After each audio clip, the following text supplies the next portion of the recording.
Thank you, Kalki, for such an inspiring speech. It's hard to follow up an act, but in an ideal world, coming to HKS for any aspiring politician is the right step forward. But since the time I came up here to the Kennedy School, I came across this term called glass ceiling, which many of us are aware could not be broken in US this time around.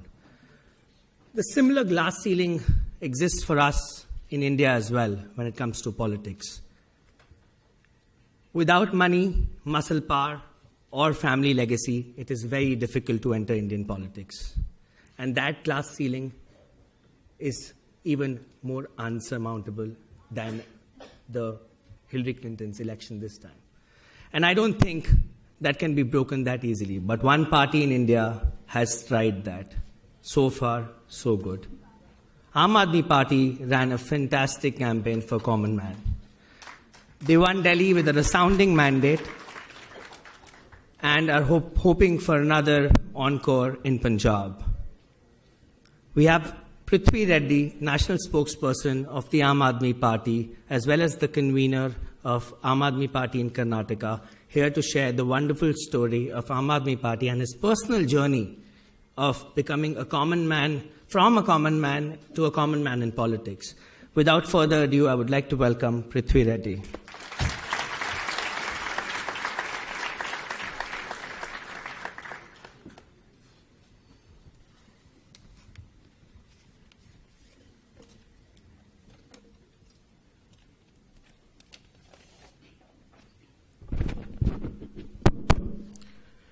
Good evening. It's wonderful to be here with you. It's very special for me because I couldn't get here as a student, and it took me becoming a politician to actually get to Harvard. 2 weeks ago, in the midst of a very heated election campaign in Goa, I received a call inviting me to come here and speak with you. I couldn't help but wonder why an ordinary person like me would be invited to speak at such a privileged conference. Was it because I was crazy enough to join politics in India, ignoring a business which was flourishing and making sacrifices as far as my personal life went? I then realized that it's not politics that defines my image. I think it's the image of politics that common men and women have set out to change in India that defines who I am and what I do. I wish to share with you the journey which has brought me to where I am today. Soon after graduating as an engineer, I spent the next couple of years working in Europe, earning in Swiss francs and spending most of my money on travel and food, that too in lire, made me feel like a millionaire. This was much before the advent of global sourcing or internet business. It was a time when exports happened only through personal and business contacts. Having been exposed to some of the best manufacturing processes in the world, I believe this could be done in India and could be done at a much better cost. Well, this was the official reasons for me to come back to India. The real reason being I missed family and friends and could not do without hot idli sambar for breakfast and biryani for lunch. That's when I was hit by a truck, literally. Imagine the mental trauma of a 23-year-old as I lay in bed, not knowing whether I would live and being told that if I did, I would be a vegetable. It was hard. I actually read a lot about people in similar circumstances who had successfully made it out of similar situations. I must confess, it was the love and support of my family, friends, and my wife Pratima who whom I was dating then that actually helped me pull through. I was determined to live, not just live, I was determined to succeed. After miraculous recovery, I spent the next 15 years in the rat race. Business flourished. However, I had lost touch with the real world. That's when I was hit by a truck again. This time, only figuratively.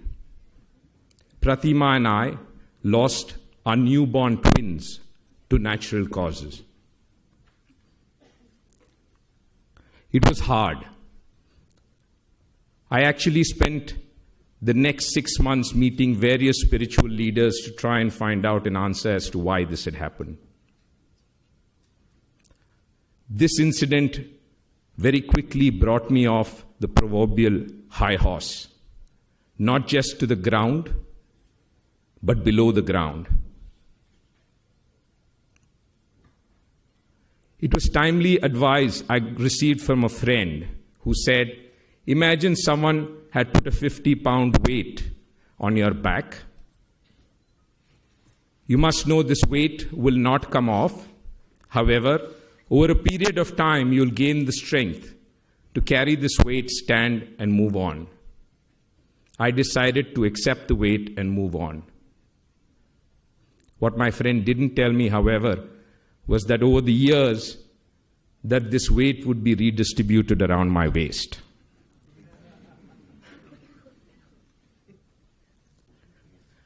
Finding myself firmly on the ground, I decided there was more to life and decided to follow my passion into education and skill building. It was a wonderful experience to actually get involved with a rural school that was set up by my father. With each passing batch, each graduating batch we had in the school, it became clear that rural children in India, given the same opportunities as their urban counterparts, could not just compete, but would actually excel in academic, sports, and cultural activities. Imagine a girl who played badminton in the open air and on mud courts was competing at state level. It was actually the first Obama election that got me interested in politics.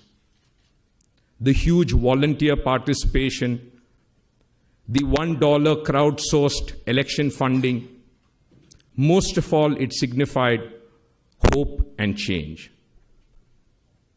It was at a time when democracy in India had been reduced to voting once in 5 years.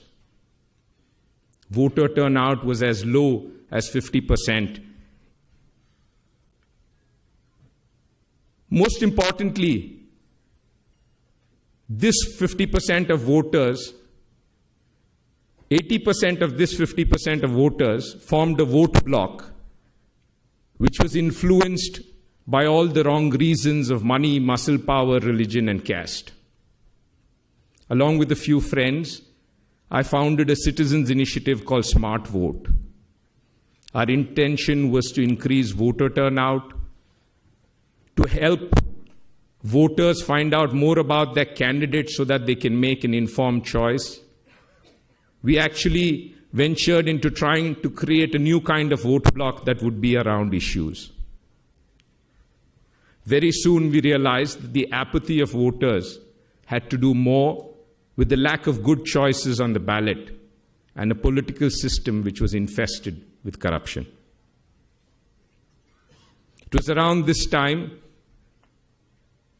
that, I think it was the year 2010, that political corruption in my state of Karnataka had hit the roof.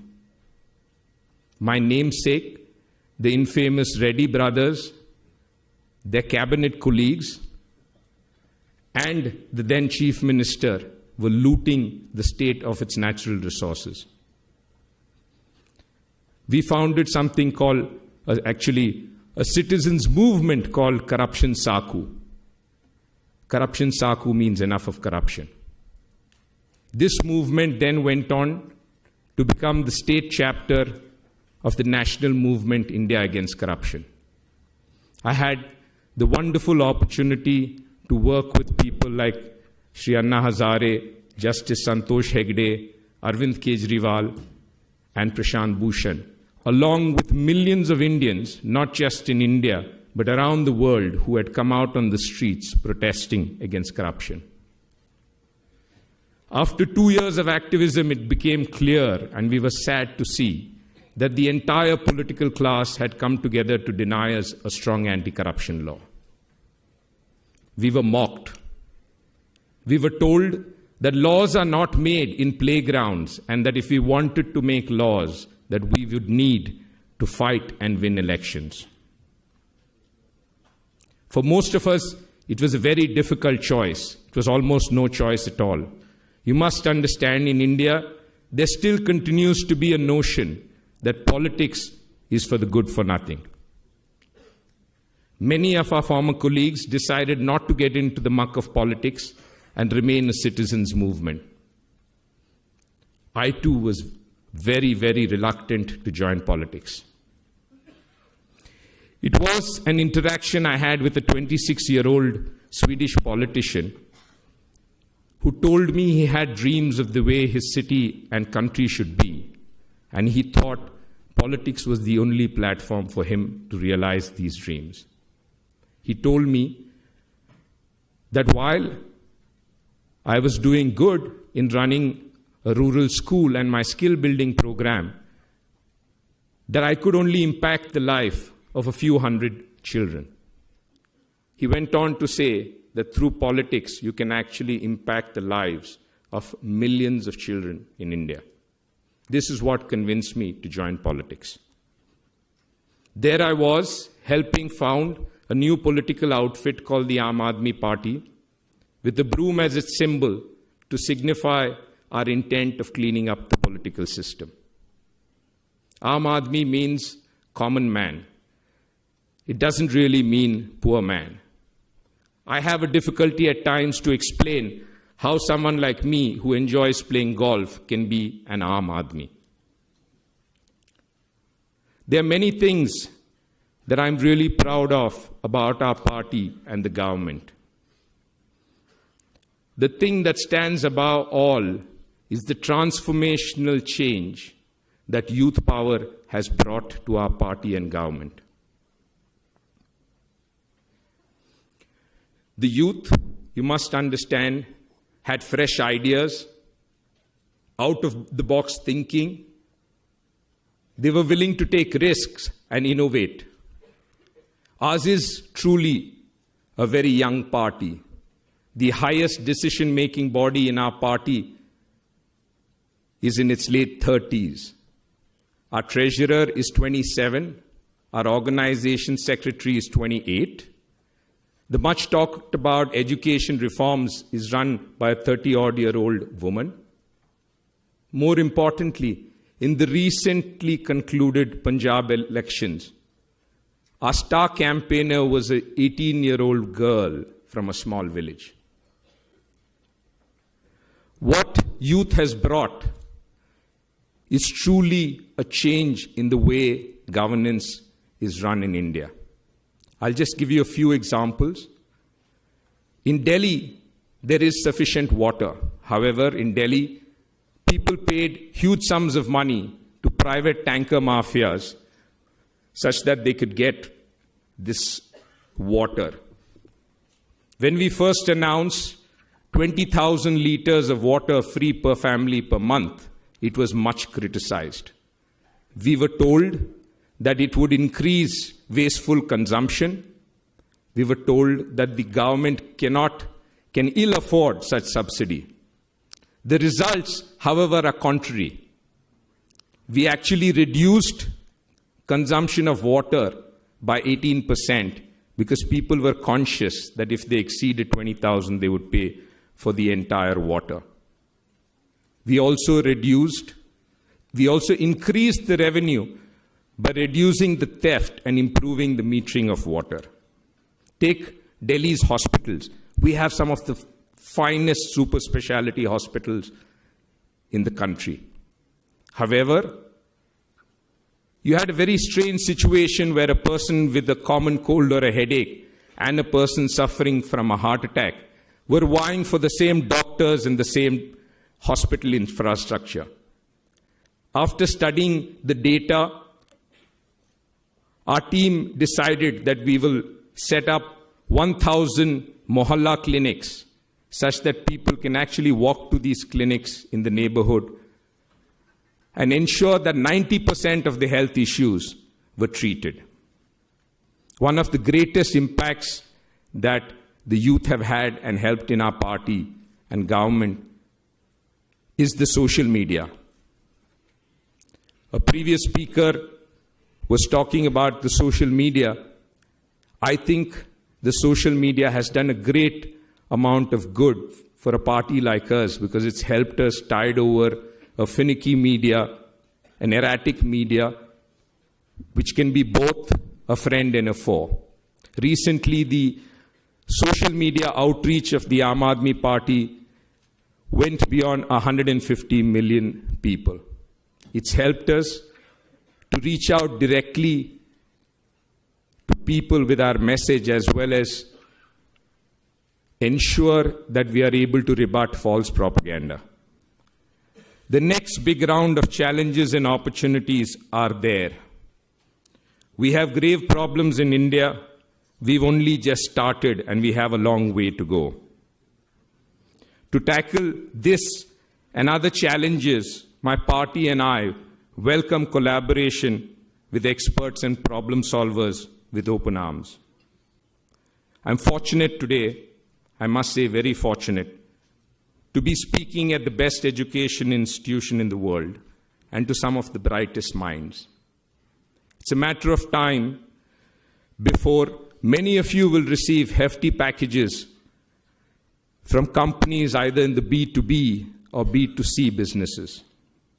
I invite you to consider an incredible value package with the Aam Aadmi Party in the V2P business.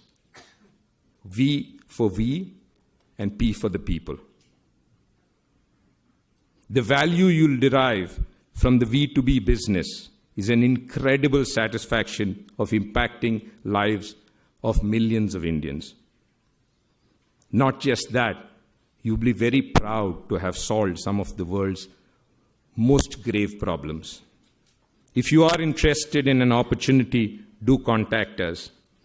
I can tell you from experience that in spite of all the hardships and pain, the smiles and the blessings you will get from the Aam Aadmi, it makes it all worthwhile. Thank you.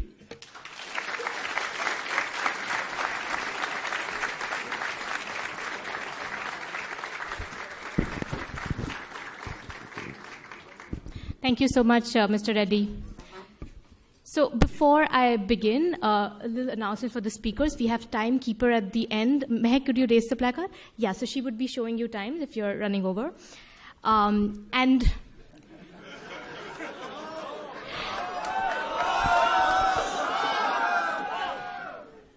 also, if you all do not cooperate when Mr. Paral